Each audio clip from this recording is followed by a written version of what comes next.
Hello friends, আজকে বানাচ্ছি পনির দিয়ে আর আলু দিয়ে কাবলি ছোলা দিয়ে। তো দেখো, প্রথমে আমি পনিরগুলো ছোট ছোট টুকরো করে কেটে নিচ্ছি।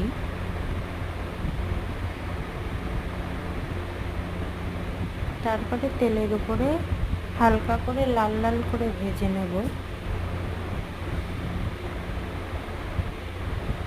সবার আগে আমি কাবলি ছোলা প্রেসার কুকারে সিদ্ধ করে রেখেছি, সেটা সিদ্ধ হয়ে গেছে, রেখে দিয়েছি। দেখো, আমি পনিরগুলো ভাজছি,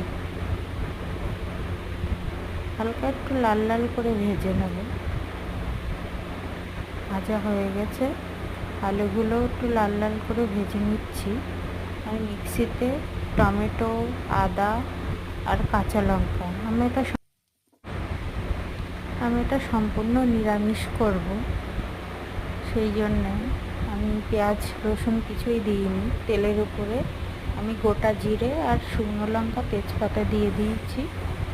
দেখো, এই প্রেসার কুকারে কাবলি ছোলাগুলো খুব সুন্দর সিদ্ধ হয়ে গেছে। তারপরে তেলের উপরেই আমি বেটে রাখা মশলা আর আলুগুলো দিয়ে একে একে লবণ, হলুদ, জিরের গুঁড়ো আর মরিচের গুঁড়ো দিয়ে দিলাম। দিয়ে হালকা কষাচ্ছি।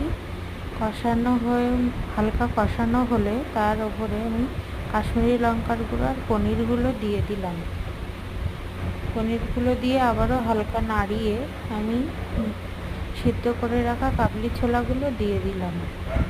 দেওয়ার পরে কষিয়ে আমি জল দিয়ে দিলাম। তারপরে সিদ্ধ হতে দেবো আলুগুলো। দেখো, ফুটে গেছে ঝোলটা।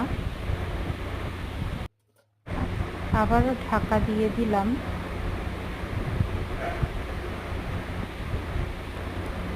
দেখো, সব সিদ্ধ হয়ে গেছে। একটু ওপর দিয়ে হালকা গরম মশলা ছড়িয়ে নেড়ে চেড়ে আমি নামিয়ে নিচ্ছি। রেডি, দেখো, পনিরের তরকারি।